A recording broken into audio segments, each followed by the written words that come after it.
நம்பிக்கை வாக்கெடுப்பிற்காக தமிழ்நாடு சட்டப்பேரவைக் கூட்டம் இன்று காலை 9:30 மணிக்கு தொடங்கி நடைபெற்று வருகிறது. கூட்டம் தொடங்கியவுடன் நம்பிக்கை கோரும் தீர்மானத்தை முதலமைச்சர் சி. ஜோசப் விஜய் முன்மொழிந்தார். அதனைத் தொடர்ந்து பேசிய காங்கிரஸ் சட்டப்பேரவை கட்சித் தலைவர் ராஜேஷ்குமார் தாவேகா அரசுக்கு ஆதரவளிப்பதாக தெரிவித்தார். தொடர்ந்து பிற கட்சி உறுப்பினர்கள் பேசி வருகின்றனர். புதுச்சேரி முதலமைச்சராக என்ஆர் காங்கிரஸ் கட்சியின் தலைவர் என். ரங்கசாமி சற்று முன் பதவியேற்றார். அவருக்கு புதுச்சேரி துணைநிலை ஆளுநர் கைலாசநாதன் பதவி பிரமாணமும் ரகசிய காப்பு உறுதிமொழியும் செய்து வைத்தார். இந்த விழாவில் பாஜக தேசிய தலைவர் நிதின் நபீன் உள்ளிட்ட பலர் கலந்து கொண்டனர். நாமக்கல் மாவட்டம் திருச்செங்கோடு சரக காவல் துணை கண்காணிப்பாளர் விஷ்ணுபிரியா மரண வழக்கை மீண்டும் விசாரணை செய்து அவரது மரணத்திற்கு தூண்டுதலாக இருந்த அனைவரிடமும் முழுமையான விசாரணை நடத்த வேண்டும் என விஷ்ணுபிரியாவின் தந்தை ரவி கோரிக்கை விடுத்துள்ளார்.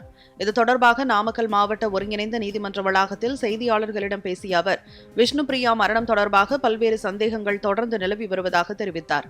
இந்த மரணத்திற்கு தூண்டுதலாக இருந்ததாக கூறப்படும் அப்போது பணியிலிருந்த காவல்துறையைச் சேர்ந்த அனைவரிடமும் மீண்டும் விசாரணை நடத்த வேண்டும் என்றும் வலியுறுத்தினார்.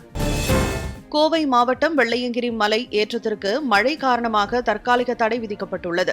மேற்கு தொடர்ச்சி மலை ஒட்டிய பகுதிகளில் தற்போது தொடர் மழை பெய்து வருகிறது. இதனால் பக்தர்களின் பாதுகாப்பு கருதி வெள்ளையங்கிரி மலை ஏறுவதற்கு தடை விதிக்கப்பட்டுள்ளது. அதன்படி இன்று முதல் வெள்ளையங்கிரி மலை ஏற்றத்திற்கு தற்காலிகமாக நிறுத்தப்படுவதாக வனத்துறை சார்பில் தெரிவிக்கப்பட்டுள்ளது.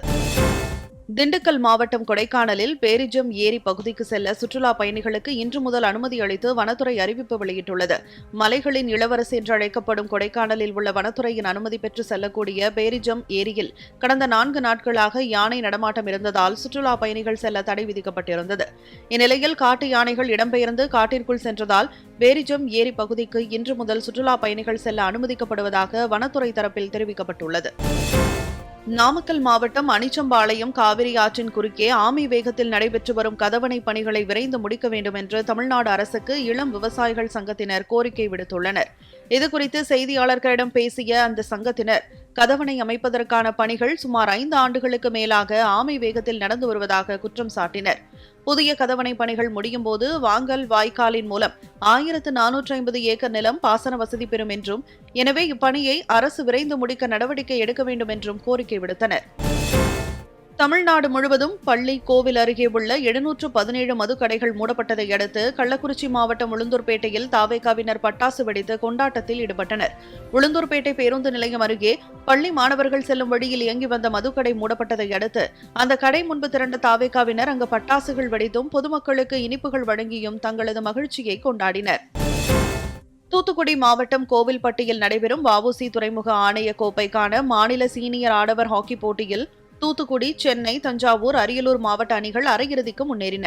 கோவில்பட்டி கிருஷ்ணாநகர் செயற்கை இழை ஹாக்கி மைதானத்தில் நாக் அவுட் முறையில் நடைபெற்ற காலிறுதிக்கு முதல் ஆட்டத்தில் சென்னை அணியும் கோவை அணியும் மோதியதில் 8-0 என்ற கோல் கணக்கில் சென்னை அணி வெற்றி பெற்று அரையிறுதிப் போட்டிக்கு முன்னேறியது.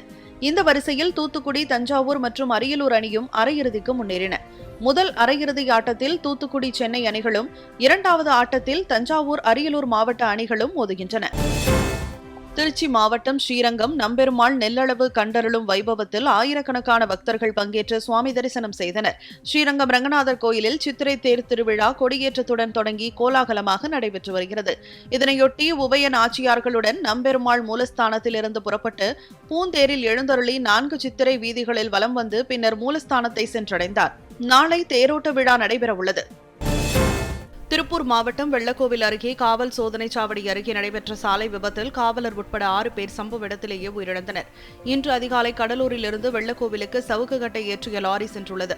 அப்போது சோதனைச் சாவடி முன்பு வைக்கப்பட்ட பேரிகார்டில் லாரி மோதியதாக கூறப்படுகிறது. இதனால் லாரி ஓட்டுநர் செந்தில் லாரியை சாலையோரம் நிறுத்திவிட்டு காவலர் ரவிச்சந்திரன் உதவியோடு பேரிகார்டை எடுத்து வைத்துள்ளனர். அப்போது மயிலாடுதுறையிலிருந்து கோவை நோக்கி சென்ற ஜைலோ கார் பேரிகார்டை சரி செய்து கொண்டிருந்த காவலர் ரவிச்சந்திரன் மற்றும் லாரி ஓட்டுநர் செந்தில் ஆகியோர் மீது மோதியது. பின் அதிவேகத்தில் சென்று சாலையோரம் நின்ற லாரி மீது மோதியுள்ளது. இந்த கோர விபத்தில் காரில் இருந்த 4 பேரும், பணியில் இருந்த காவலர் ரவிச்சந்திரன், லாரி ஓட்டுநர் செந்தில் ஆகிய 6 பேரும் சம்பவ இடத்திலேயே உயிரிழந்தனர்.